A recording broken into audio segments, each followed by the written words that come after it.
మన యొక్క గుంటూరు జిల్లా పొన్నూరు పట్టణంలో వేంచేసినటువంటి శ్రీ వీరాంజనేయ స్వామి వారికి ప్రతినిత్యము కూడా విశేషమైన ఆరాధన అంతా కూడా జరుగుతుంది. ఉదయం 5:30 గంటలకు స్వామికి నిత్యార్చన విధి జరుగుతుంది.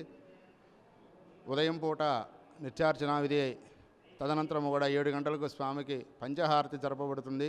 అదేవిధంగా మధ్యాహ్నం 11:30 గంటలకు స్వామికి మహానివేదన ఆలయము మూసివేయటం జరుగుతుంది. మహానివేదన అనంతరము కూడా ఉదయం 6 గంటల దగ్గర నుంచి మధ్యాహ్నం 12:30 దాకా కూడా దేవాలయ దర్శన వేళలు, మధ్యాహ్నం 3:30 దగ్గర నుంచి కూడా సాయంత్రము 8 గంటల వరకు కూడా దేవాలయం యొక్క దర్శన వేళలు ప్రతినిత్యము కూడా ఉంటాయి. దీంట్లో భాగంగా ప్రతిరోజు కూడా సాయంత్రం పూట 7:30 గంటలకు స్వామికి విశేషటువంటి నక్షత్రహారతి కుంభహారతితో శ్రీ వీరాంజనేయ స్వామివారికి ప్రతిరోజు కూడా హారతి ఇవ్వటం జరుగుతుంది. ఆ దర్శనం చేతనే భక్తులందరూ కూడా అనేకటువంటి అనుభూతులను పొందుతూ వారి యొక్క కోరికలు నెరవేర్చుకుంటూ ఉంటారు.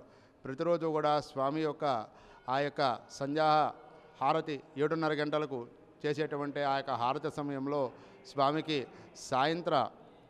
అటువంటి స్వామికి నిత్యార్చన విధి అంతా కూడా ఉదయము మధ్యాహ్నము సాయంత్రము కూడా 3 పూటల త్రికాలార్చనలో భాగంగా స్వామికి సాయంకాలము అర్చన చేసి 7:30 గంటలకు స్వామికి విశేషమైన నివేదన అంతా కూడా చేసిన పిమ్మట కూడా హారతి ఇవ్వటం జరుగుతుంది. ఆ నక్షత్ర హారతితో స్వామిని దర్శించడం వల్ల మనకు సకల శుభాలు కూడా చేకూరుతాయి అని చెప్పి శాస్త్రవచనం.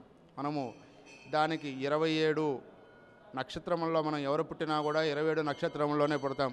అట్లాగే ఆ నక్షత్ర హారతికి కూడా 27 ఒత్తులు వేసేటువంటి ఈ యొక్క ఆ స్థలమంతా ఆ 27 నక్షత్రములతో ఆ యొక్క నక్షత్ర హారతిని తయారు చేయటం జరుగుతుంది. ఆ విధంగా ఆ 27 నక్షత్రములలో ఏ విధంగా అయితే మనం పుట్టామో ఎటువంటి దోషాలున్నా కూడా ఆ నక్షత్ర హారతి దర్శించిన మాత్రం చేతనా కూడా మనకు ఏ నక్షత్రంలో జన్మించినా కూడా అటువంటి దోషమేమైనా ఉంటే నివృత్తి గావించబడి సకల శుభాలు కూడా చేకూరుతాయని చెప్పేసి ప్రగాఢమైన నమ్మకం. ఆ విధంగా 7:30కు స్వామివారి యొక్క హారతి అయిపోయిన తర్వాత 8 గంటలకు దేవాలయం మూసివేయటం జరుగుతుంది.